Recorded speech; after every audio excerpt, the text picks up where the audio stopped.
বাংলার মুখ্যমন্ত্রী হিসেবে চতুর্থবারের জন্য মমতা বন্দ্যোপাধ্যায় শপথ হবে দাবি করে বলে যাচ্ছে, এখানে দাবি করে বলে যাচ্ছে এবং আবার বলে যাচ্ছে সোনারপুর বিধানসভা থেকে আমাদের বিধায়ক ফিরদৌসী বেগম তিনিও চতুর্থবারের জন্য আবার বিধায়ক নির্বাচিত হবে দায়িত্ব নিয়ে বলে যাচ্ছে।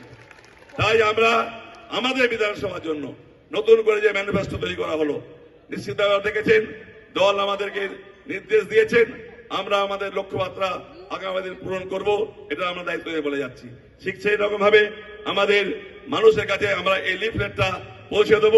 আমি আমাদের বহরমপুরের সাংসদ, আমাদের প্রিয় মানুষ এবং প্রখ্যাত আন্তর্জাতিক ক্রিকেট খেলোয়াড় ইউসুফ পাঠান আছেন, তার হাত দিয়ে আমাদের এই লিফলেটটা আমরা পৌঁছে দেবো।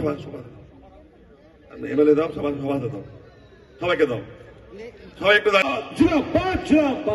আজকে আমাদের তার বক্তব্য শেষ ছিল, তার আগে আমাদের গুরুত্বপূর্ণ দুটি কর্মসূচি আছে।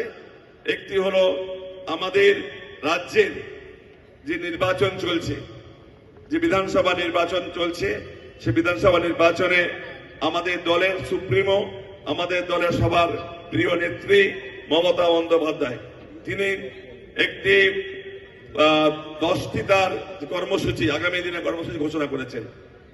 বাংলা মানুষের জন্য তিনি প্রতিজ্ঞাবদ্ধ হয়েছেন যে আগামী দিন তৃণমূল কংগ্রেস আবার ক্ষমতায় আসবে এবং 10টি কাজ তারা করবে, তিনি করবেন, সেটা ইতিমধ্যে আপনাদের কাছে ঘরে ঘরে পৌঁছে গিয়েছে।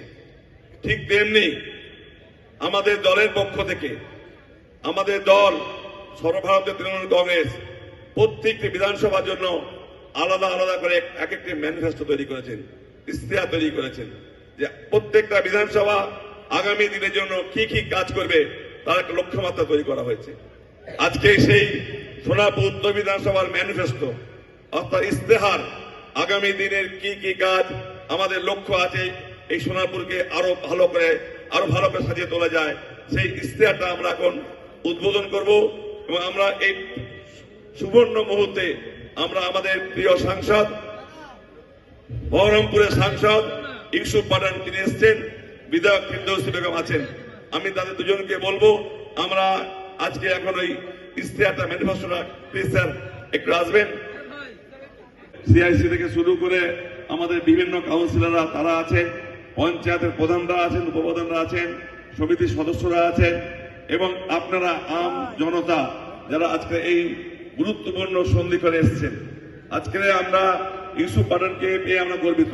আমরা বলবো আপনারা সবাই আমরা সোনারপুরের মানুষ, বাংলার মানুষ, আমরা